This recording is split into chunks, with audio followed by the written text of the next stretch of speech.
감사합니다. 고등학교 1학년 되죠? 휴가 나온 군인 같아요. 첫 휴가 나온 군인 같아요. 오늘부터 우리가 2017년 수요예배 때는 로마서를 공부하게 됩니다. 오늘은 서론에 해당되는 로마서는 무엇인가에 대해서 말씀 나눌 텐데, 말 그대로 로마서는 여러분 로마 교회에 보낸 편지가 로마서예요. 뭐라고요? 로마 교회에 보낸 편지가 로마서입니다. 그럼 왜 로마 교회냐? 왜 로마 교회죠? 로마에 있기 때문에 로마 교회예요. 그래서 교회 이름을 지을 때 가장 좋은 이름이 뭐냐라고 보면 전통적으로 그 지역 이름을 따는 게 제일 좋습니다. 그래서 여기도 보니까 뭐 덕계교회가 있고, 덕계교회를 이미 해놓으니까 그 다음엔 덕계 제일교회 있고, 또 어디도 덕계 중앙교회가 있고, 뭐 막 붙이잖아요.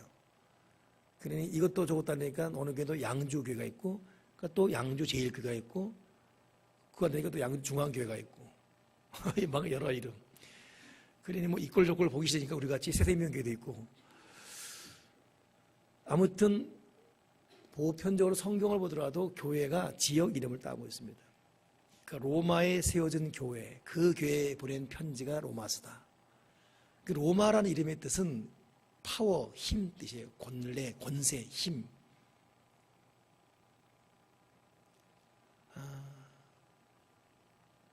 그러니 이태리가 당시에도 힘의 상징이잖아요. 그러니 그 수도 자체를 로마로 간 자체가 우리 수도는 힘이다, 권세다, 그런 뜻으로 롬. 영어로는 롬, 한국말로 로마 그러잖아요. 이 로마서의 저자가 누구냐? 사도 바울이 로마서를 쓴 저자입니다. 이 언제 썼냐면 사도 바울은 총 3차례에 걸쳐서 전도 여행 다녀요. 1차, 2차, 3차. 3차 동안 다닌 사도 바울이 전도로 다닌 거리가 약 4,500km 됩니다. 그러니 서울에서 부산까지가 430, 450 되니까 약 거기 10배 되는 거리를 2000년 전에 사도 바울이 거의 다 걸어서, 때로는 말을 타고 다니며 전도했습니다. 그것이 1차, 2차, 3차입니다. 그리고 마지막 3차 때는 나이가 단으로 이제 할아버지 되었을 때, 죽기에 순교되기 전이었죠. 마지막 3차. 근데 로마서는 그 3차 때 쓴 것이 로마서예요. 그러니 사람도 물론 배워서 똑똑한 것도 있지만 나이가 들어가서 산전수전 겪으면서 얻어지는 삶의 지혜, 그 놀랍지 않습니까? 다른 것은 어찌 보면 영감으로 지었다면 로마서는 영감 플러스 이 사람의 나이가 들어서 삶에 녹록히 녹아내린 그 지혜가 겹쳐져 쓴 어찌 보면 최고의 성경 중에 하나가 로마서입니다. 그래서 좀 더 구체적으로 보게 되면 사도 바울이 로마서를 쓸 때가 3차 전도 여행 마지막 종착점이 고린도 교회입니다. 고린도 교회에서 당시 예루살렘 교회가 환난을 당해서 물질적으로 큰 흉년 때문에 고통했거든요. 그러니 예루살렘과 로마를 제외한 교회를 마게도냐 그러는데, 마게도냐 여러 교회에서, 그 가난한 교회에서 헌금을 모아다가 그 예루살렘 교회로 전해주려고 헌금을 마지막 모아서 출발한 것이 고린도. 그리고 거기에 잠깐 머물렀어요. 그 머물 때 로마 교회에 대해서 쓴 편지예요. 이제 상황 이해됐습니까? 그러니 지금 우리로 말하면 서울 교회가 경제적으로 환난을 당했다라는 말 듣고 홍일남 목사가 은연면 저쪽 봉양리, 연천, 포천까지 가서 헌금을 다 모아다가 이제 마지막 헌금 기수에서 이제 돈 전달해 주 가야지, 서울로 가야지 하면서 이 덕계동에 잠깐 머물러 있는 동안 마음도 몸도 추스리면서 쓴 편지가 로마서다, 그런 뜻입니다. 이해하시겠죠? 예. 그 로마서는 생각장에 쓰게 된 것이에요. 그러면 이 말씀을 좀 더 우리 들어가기 전에 로마 교회는 그럼 누가 세웠는가? 보통 여러분 고린도 교회, 에베소 교회가 다 사도 바울에 의해서 세워진 교회입니다. 근데 로마 교회를 누가 세웠는가에 대해서 여러 가지 서로 설들이 많아요. 그 대표적으로 주장했던 사람이 누구냐면 천주교도들인데, 로마 교회는 사도 베드로가 세웠다. 그리고 25년간 사도 베드로가 봉사한 교회다 그래요. 그런가 하면 당시 디오니수라고 유명한 교부들은 베드로가 세운 것이 아니라 베드로와 사도 바울이 합작으로 세운 것이 로마 교회다 그래요. 그런데 전통적으로 해석하면 둘 다 틀린 말입니다. 왜냐하면 사도 바울은 남의 터 위에 교회를 세우지 않는다 그랬어요. 그렇기 때문에 베드로가 세운 교회에 세우거나 또 베드로와 바울이 같이 교회를 세울 만한 상황이 아니었습니다. 그러다 보니까 신학자들이 수소문 끝에 알아낸 것이 뭐냐면 로마 교회는 베드로도 아니고 바울도 아니고 로마 교회는 마가다방 당시 성령 강림하지 않습니까? 그때 성령 대역사가 예루살렘 전역을 휩쓸어요. 그때 은혜 받고 돌아간 어떤 사람은 로마로 돌아가고 어떤 사람은 아프리카 돌아가고 각자 고향으로 돌아가는데, 그때 로마에서 온 사람들이 예루살렘 성령 강림 은혜 받고 돌아가서 그들이 세운 교회가 로마 교회일 것이다. 또 한 부류는 또 어떻게 말하냐면 바울이나 예수님의 제자들에 의해서 은혜 받은 사람들이 세운 교회가 로마 교회다. 그래서 지금 했던 말이나 예루살렘 성령 강림 때문에 은혜 받고 가서 세웠다는 말이나 비슷해요. 그래서 지금 로마 교회 세운 자들에 대한 전통적 해석은 뭐냐면 바울도 아니고 베드로도 아니고 그들에 의해서 의뢰받은 사람들이 자기의 고향인 로마에 가서 세운 교회가 로마 교회. 그러니 로마 교회는 자발적으로 생겨난 교회예요. 그러다 보니까 로마 교회는 영적 리더가 없었습니다. 그리고 생겨난 거예요. 그리고 막 부흥되고 있습니다. 이 이야기를 사도 바울이 마게도냐 지방을 다니면서 헌금을 모으고 마지막 전달하려고 고린도 교회 지방에 잠깐 머물다가 로마 교회가 세워진 걸 들었거든요. 너무 좋아해졌어요. 근데 그만 그 로마 교회에서 이상하게 분열이 일어난다고 들은 거예요. 로마 교회 안에 누구파 이렇게. 그러니 제가 주석을 보니까 약 8조각 이상으로 로마 교회가 쪼개지게 생겼어요. 맨 처음에는 잘 부흥이 됐어요. 자발적으로. 사도들에 의해서가 아니라 자발적으로. 너무 소문이 좋아서 바울도 얘기 듣고 감격했습니다. 믿고 있은 거예요. 그리고 이제 예루살렘 교회 도우려고 마게도니아 지방 다니면서 헌금을 모았는데, 그 다음에 시간이 지난 다음에 들린 소식이 바울 큰일 났습니다. 왜? 로마 교회는 분열되게 생겼어요. 7조, 8조가 분열되게 생겼어요. 그 뭐야? 이래가지고 분열되게 된 이유를 가만히 듣고 검증한 다음, 점검한 다음에 이래서 안 되겠다라고 잠시 마게도냐에서 모은 돈을 예루살렘 전달하기 전에 로마 교회 분열의 이유를 원인 분석하고 해결책을 기록한 것이 로마서예요. 난 지금 최선을 다해서 설명했는데 알아듣으셨습니까? 알아듣으셨어요? 이쪽 분단. 딴 생각했어요? 알아듣으셨죠? 여기 알아듣으셨죠? 잘 말해야 돼요. 알아다 그러면 내가 말해봐 그럴 거예요. 알아들으셨죠? 대현이 알아들으셨죠? 말해봐.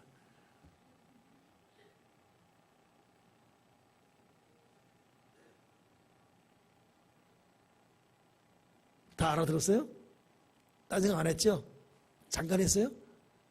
끝까지 들었죠? 그래 여러분, 아무튼 이거 알고 넘어가야 돼요. 로마서가 교역자에 세운 교회가 아니라 평신도들이 세운 교회. 너무 좋아요. 계속하면 좋았잖아요. 근데 그 안에 분쟁이 있은 거예요. 싸움이 있은 거예요. 평신도끼리. 그러니 이 소식을 바울이 들은 거예요. 너희 잘나다가 왜 그렇게 된 거야? 그래가지고 이 헌금 모아서 전달하기 전에 로마 교회부터 자리를 잡아야 되는 이것 때문에 급하게 쓴 것이 로마서입니다.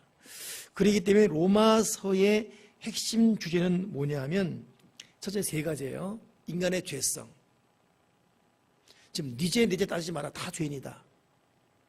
그리고 우리가 의롭게 된 것은 우리의 경건과 깨끗함이 아니라 이신칭의 믿음을 통해 의롭게 된다. 우리 다 죄인이야. 누가 누구 죄를 탓해? 다 죄인이야. 오직 우리가 의인 되는 것은 내가 잘나서가 아니라 주를 믿는 믿음, 그 믿음 때문에 의롭게 되는 것이다. 이것이 이신칭의. 믿어서 칭의 의롭게 된다. 이신칭의. 그리고 의롭게 된 이신칭의 우리가 할 것은 이렇게 하는 것이다. 그래서 1장부터 11장까지는 우리는 죄인이고 우리는 오직 믿음으로 의롭게 된다. 이것이 11장까지. 그리고 12장부터 마지막 16장까지는 이롭게 된 우리가 어떻게 살 것이냐, 윤리적인 것을 가리킨 것이 마지막 12, 13, 14, 15, 16장입니다. 이게 로마서예요. 이 로마서에 대해서는 죄와 믿어서 의롭게 된다는 이신칭의와 이런 우리가 어떻게 살 것인가, 이것이 그대로 다 기록되어 있습니다. 그리고 이 로마서의 핵심 주제는 뭐냐면 구원이에요. 구원.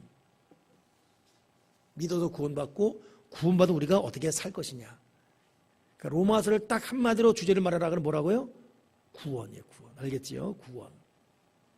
사도 바울은 이것을 말하려고 애를 썼습니다. 로마서는 총 16장으로 되어 있어요. 오늘 그러면 이제 첫 절부터 잠깐 보게 되면 1장 1절에 예수 그리스도의 종 바울은 사도로 부르심을 받아 하나님의 복음을 위하여 택정함을 입었으니라고 자기를 소개하고 있습니다. 자기를 두 가지로 소개하죠. 첫째 뭡니까? 예수 그리스도의 종 바울은. 그러니 사도 바울은 이 종이라는 것은 좀 더 직설적으로 해석하면 예수 그리스도의 노예예요. 노예. 노예는 여러분 자기 권리 주장 못해요. 노예는 법에 의해 보호받을 수 없습니다. 노예는 주인에 의해서 살고 죽고가 결정돼요. 그 노예라는 것은 당시 인간 취급 못 받지요. 누구도 이 호칭을 듣기 싫어했습니다. 근데 사도 바울은 나는 예수님의 노예다, 종이다. 그리고 나는 예수님에 의해서 살고 예수님에 의해서 죽고 예수님 뜻대로 살아간다. 그러니 오늘 이 예수 그리스도의 종 바울은 이 말을 통해서 저도 여러분도 나는 예수님의 종이다. 이 종된 의식, 종의 자세, 이거로 살아가야 되죠. 그러니 우리가 지금 새벽에 이 요한복음 강의하면서 볼 때 이 세례 요한이 왜 위대한가 보면 세례 요한은 자기가 누구인지 또 자기가 무엇을 해야 되는지를 명확히 알고 있습니다. 저와 여러분이 강할 수 있는 이유도 뭐냐? 내가 누구인지를 알아야 되죠. 내가 예수님의 노예, 종이구나. 사도 바울은 이 의식이 충분했고요. 또 나가서 종은 종인데 이 종인 내가 뭐로 부름받았다고요? 사도로 부름받았다.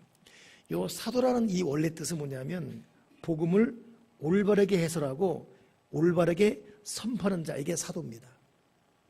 그러니 사도 바울의 나는 주님의 종이고 사도다, 이 말을 딱 정리하면 나는 예수님 말씀에 의해서만 살아가는, 나에게는 권리 주장이 없어. 나는 그분의 뜻만을 살아가는데 이 살아가는 목적은 무엇이냐? 하여튼 예수님 말씀을 바르게 해석하고 바르게 설명한 것이다. 이것이 자기가 누구이며 자기가 해야 될 일이 무엇인지를 명확히 알고 있었던 이 사도 바울의 모습입니다.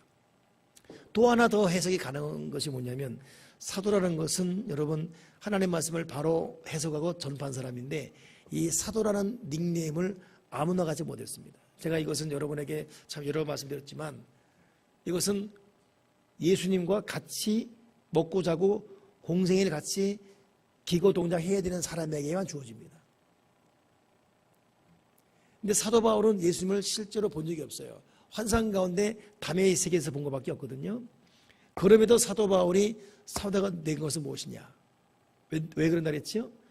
보통 사도들 베드로, 야고보, 요한은 주님과 같이 먹고 살았어요. 3년 동안. 그러니 사도가 되었어요. 직계 제자니까. 근데 그 제자들에게 뒤지지 않을 능력을 갖고 있으니까 뭐로 비교해봐도 이 사도인 거예요. 그래서 여러 경론 끝에 비록 이 사람이 주님의 직계 제자는 아니지만 직계 제자는 우리보다 더 능력과 권세가 있다. 우리를 능가하는 사도다. 그래서 사도라는 이름이 지어준 겁니다. 그러니 우리는 그냥 간단하게 읽지만 예수님의 종이고 사도다, 이 말에 사도 바울의 영성이 다 들어있어요. 사도 바울은 자기 머릿속에 나는 내 뜻, 내 의지, 내 마음, 내 감정이 아니라 나는 오직 주님의 뜻대로만 살아간다. 왜? 나는 주님의 노예이기 때문에.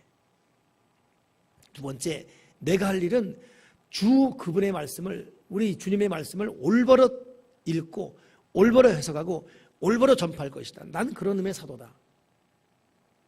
그리고 세 번째, 이렇게 사도로만 자랑할 것이 아니라 사도다운 영성, 사도다운 권세, 능력이 이 사람 속에 역사되었어요. 그러니 나는 예수님의 종, 그리고 예수님의 사도다. 이 말이 얼마나 이 압축된 중요한 말인지 이루 말할 수가 없습니다. 이어서 1절 하반절에 있죠. 예수님의 종 바울은 사도로 부르심 받아 하나님의 복음을 위하여 택정함을 입었다 그랬어요.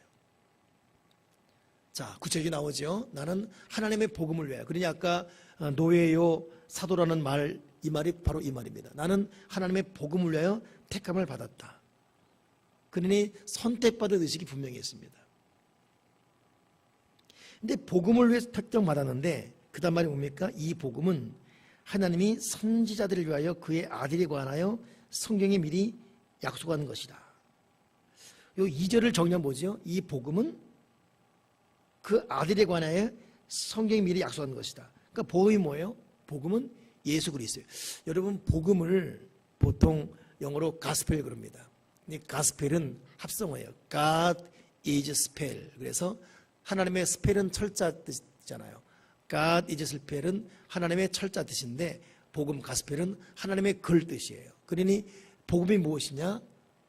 이 성경 말씀이 복음이고, 복음이 무엇이냐? 복음을 보통 영어로 good news 그러잖아요. 좋은 소식. 이 말씀의 근거에서 최고의 선물이 복음인데 그 최고의 선물이 뭡니까? 이것이 예수 그리스도예요. 그렇기 때문에 여러분, 복음이 무엇이냐 하면 예수 그리스도. 복음이 무엇이냐 하면 하나님의 말씀. 이 하나님의 말씀인 복음에 대해서, 예수 그리스도에 대해서 사도 바울은 뭐라고 또 설명하냐면 우리에게 구원을 주시는 하나님의 능력이다 그랬어요. 구원을 주시는 하나님의 능력이다. 그러니 오늘 2절에 복음이 뭐 다른 여러 부연도 필요하지만 이게 복음이 곧 예수입니다 라는 사실을 우리는 알아야 됩니다. 근데 이 복음이 예수님인데 이 예수님이 어떤 분이냐고 말하고 있죠. 3절 보니까 그의 아들에 관하여 말하면, 자, 여러분 3절 4절 읽어보세요. 시작.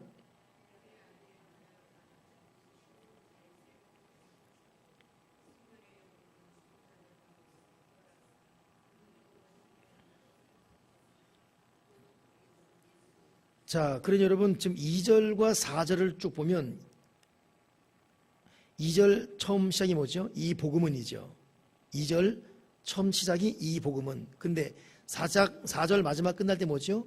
우리 주 예수 그리스도시니라. 그러니까 2절과 3절 4절을 보게 되면 복음을 한 문장으로 말하면 복음은 주 예수 그리스도다 이거예요. 여러분, 이 도식을 절대 잊지 마세요. 복음은 뭐라고요? 예수 그리스도다. 근데 예수 그리스도 누구예요?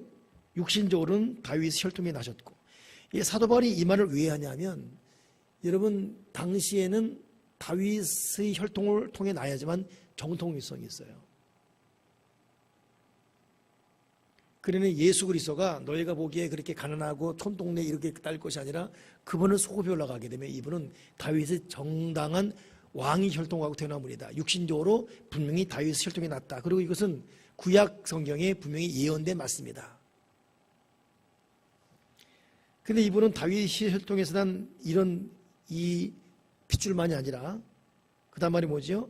성결의 영. 성결의 영은 여러분 성령이에요. 성령을 여러 말로 말하는데 성령을 말하는 또 하나의 표식이 뭐냐면 성결입니다. 성결의 영, 즉 성령으로 죽은 자 가운데서 부활하여 능력으로 하나님의 아들로 선포되셨으니, 그러니 예수님은 혈통적으로는 다윗의 혈통을 받고 태어났고 영적으로는 이 세상의 가장 무서운 죽음을 딛고 일어나는 분이다. 죽음의 신을, 어둠의 이 죽음의 신을 딛고 일어나는 분, 예수 그리스도다.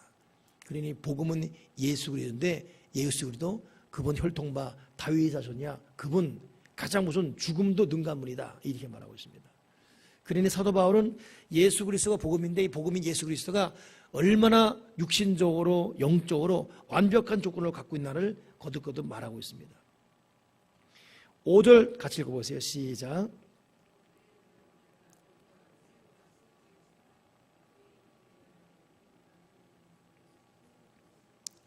아멘. 자, 이것은 여러분 지금 1절과 5절이 같은 말입니다. 1절에 사도 바울이 나는 주님의 노예고 사도다. 나는 그분을 위해 택정받았다 그랬잖아요. 이걸 다시 풀어주고 있어요. 그로 말미암아 우리가 은혜와 사도의 직분을 받았다.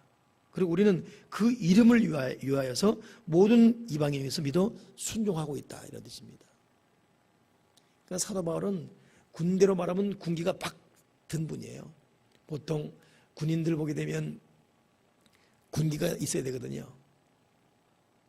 제가 난예배 때 말했지 않습니까? 제가 군대 가서 맨 처음 얻어 터진 이유가 신병 같지 않다는 것 때문에. 넌 똑바로 뜨라고 그러고 자세 똑바로 그러고 난 똑바로 했는데도 근데 이유 없어요. 그냥 느낌이 넌 신병 같지 않다 이거예요. 신병 같듯 딱 군기가 있어야 되는데 어찌 보면 사도 바울도 끝까지 이 믿음에 완주했던 이유가 나는 주님의 종이고 나는 그분의 사도고 나는 예수님의 이름을 위해서 이방인을 위해서 믿어 순종하는 사람이다라고 자기의 존재감이 분명했어요. 근데 사도 바울은 로마서의 이 말을 쓰면서 이걸로 끝나지 않고 그 다음 말이 뭡니까? 6절 너희도 그들 중에서 예수 그리스도의 것으로 부르심을 받은 자니라. 자, 요 6절이 참 중요한 이유가 이 두 가지 의미가 있어요. 너희도 그리스도 중에 그들 중에서 예수 그리스도의 것으로 부름받았다. 이 말을 한 이유가 뭐냐면 첫째는 사도 바울이 내가 누구인지 나는 주님의 종이고 나는 주님의 사도고 나는 육신적으로 다윗을 통 영적으로 죽음을 이긴 예수님에 의해서 부름받은 사람이다. 자기를 그렇게 설명하고 있어요. 근데 나만이 아니라 너희도 그런 사람이다. 너희도 나랑 똑같이 주님의 노예고 주님의 사도다. 이 말의 의미는 뭐냐면 근데 왜 너희들 싸우고 있니? 너희들 왜 분열하고 있니? 너희들 주님의 노예야. 너희들이 뭐 서로 기분 나쁘고 서로 감정 상하고 원수 그럴 수 없어. 너 왜 그러냐? 다 내려놔. 우린 노예야. 우린 종이야. 우리는 어제 복음을 위해 부름받았지 자기 감정, 자기 자존심 이것 때문에 부름받은 것이 아니다. 다 내려놔. 이 말을 하기 위해서 너희도 그들 중에서 나랑 똑같이 예수님의 것으로 부름받은 자다. 그렇게 말하고 있습니다. 그러니 이 1절부터 7절까지 볼 때 로마에 일어난 이 분열상 이걸 정리하고 질서를 잡고 안정시키기 위해서 자기를 소개하면서 나만 그런 것이 아니라 너희도 그렇다는 것을 말하면서 로마교 분열을 해석하려는 사도 바울의 의지가 아주 단단히 담겨 있습니다. 이 서론을 마치면서 그 다음 말이 뭐죠? 7절 한 번 더 읽어보세요. 시작.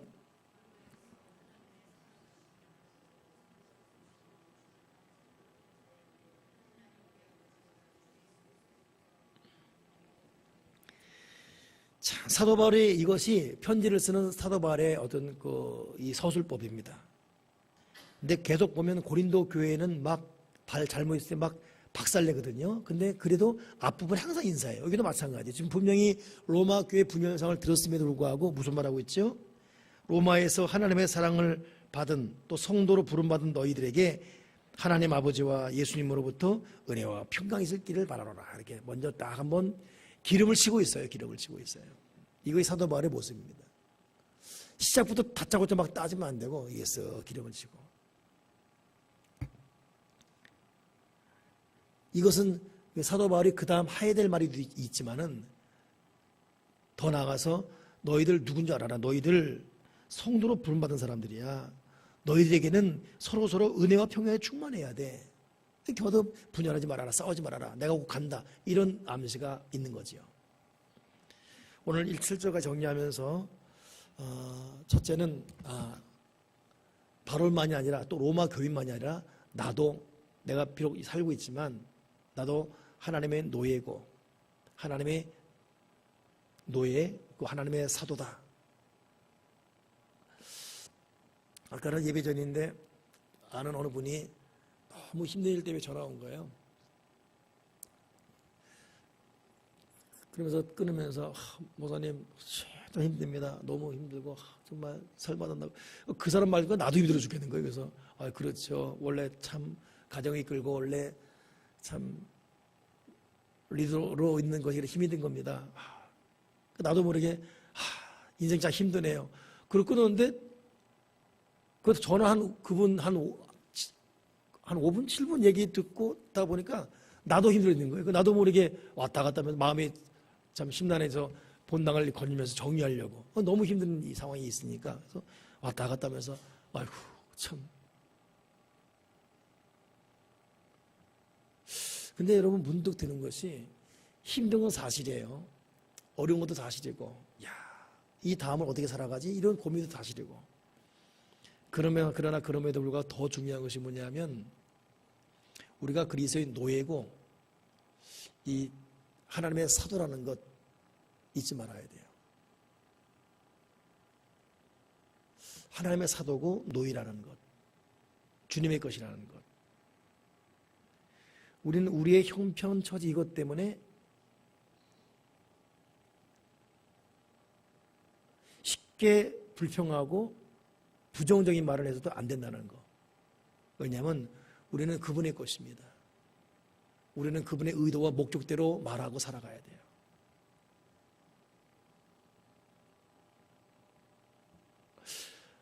제가 어제 평상시보다는 참 말씀을 더 많이 묵상을 하고 또 새벽 전 잠이 깨서 또 새벽에도 묵상하고 그러고 나왔습니다.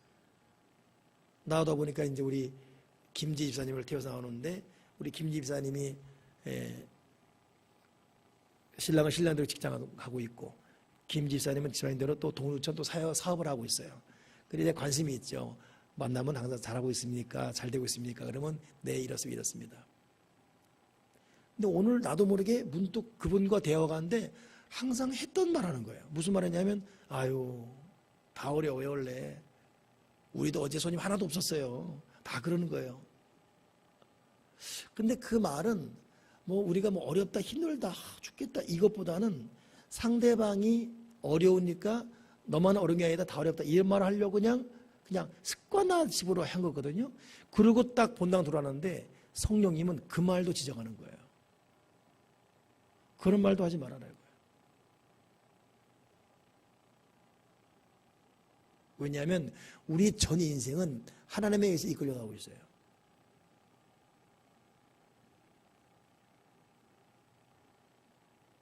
그냥 여러분 우리는 지금 살아있는 것이 감사한 것이고 우리 존재 자체가 하나님께 이끌려가고 있습니다. 우리 지금 멀리 바라보면서 하나님 섭리 앞에 이끌려가기 때문에 이 과정 가운데 흔히 말하는 초치는 말 하지 말아야 돼요. 하나님과 상관없는 말 자꾸 이렇게 내뱉지 말아야 돼요. 우리는 주님의 노예입니다. 주님의 뜻을 위해 택정한 받은 사도들이고 그 하나님의 사랑을 입은 부르심 받은 하나님의 사람들이에요. 사도 바울은 가정에 따상 없었어요. 사도 바울은 마지막 죽을 때 칼에 목이 잘려 죽습니다. 매 맞아 죽을 뻔한 고비 몇 번입니까? 산을 건너고 강을 넘고 맹수의 여부과 배고픔과 추위와 이 사람의 환난 고통은 게다가 또 간질병까지 앓고 있고 근데 사도 바울의 입에서 힘들어 죽겠다. 내 팔자 왜 이러냐 흔히 말하는 그런 투가 없어요. 도리어 시컨 두드려 맞았을 때도 빌립보 감옥에서 바울과 실라와 함께 일어나 신라와 함께 같이 일어나서 찬양하지 않습니까? 이게 왜 그렇지요? 자기의 못 입음, 배고픔, 아픔 이것은 둘째 문제고 난 노예로서 난 그의 복음을 위해 난 택정감 받은 사람이고 난 그 복음을 위해 살아간 사람이 돼요. 여러분 우리 형편처지 압니다 하나님께서. 그러나 여기 너무 심취한 나머지 이것 때문에 오는 그 생각, 판단, 반응, 말 그냥 그대로 살아가지 말고 그럼에도 불구하고 우리가 하나님의 노예로서 하나님의 종으로서 하나님의 사도로서 하나님 아버지가 기뻐하는 반응, 기뻐하는 말이 뭔지 그렇게 살아갑시다. 하나님의 사랑받은 여러분에게 은혜와 평강에 바라는 이 바울의 이 고백처럼 오늘 내가 누구인지를 알기 바라고 그리고 내가 어떤 액션을 가고 살아가야지 다시 한번 깨닫고 오늘 마지막 말씀 그대로 로마에서 덕계동에서 하나님의 사랑을 받고 성도로 부름받은 세 명 교우들에게 하나님 우리 아버지와 주 예수 그리스도로부터 은혜와 평강이 있기를 원하노라. 아멘이십니까? 예. 오늘 유독 느낌이 수요 첫 예배 나온 여러분 느낌이 때로는 졸리기도 하고 때로는 우중충하기도 하고 이 마지막 이 결론 잘 들으세요. 알겠죠? 아 진짜 또 이 말도 하나님 안 기뻐해. 또 이런 말도 하나님 잘 들어요. 좀 다시 읽을게. 제가 덕계동에서 하나님의 사랑하심을 받고 성도로 부르심을 받은 세 명 교우들에게 하나님 우리 아버지와 주 예수 그리스도로부터 은혜와 평강이 있기를 원하노라. 기도하겠습니다. 하나님 아버지, 우리가 예수님의 종이고 예수님의 사도라는 사실을 잊지 말게 도와주옵소서. 그리고 우리는 내 인생과 야망과 꿈을 위해 택정함 받은 것이 아니라 하나님의 복음을 위해 택정받았다는 사실을 깨닫고 하나님의 사랑, 예수님의 사랑을 받은 사람답게 복음을 위해 살아가는 하나님의 사람이 되게 주옵소서. 내가 주님의 노예고 주님의 사도라는 사실을 잊어버리고 내 감정 기분에 얽매인 나머지 함부로 말하고 함부로 한숨 쉬고 함부로 평가했던 육체적인 모든 모습을 주여 용서해 주시고 다시 한번 영적 군사가 되어 믿음 참말 믿음의 행동을 통해 살아가는 하나님의 사람 되어지게 주시옵소서. 예수 그리스도 이름으로 기도드립나이다. 아멘, 아멘, 아멘. 임마누엘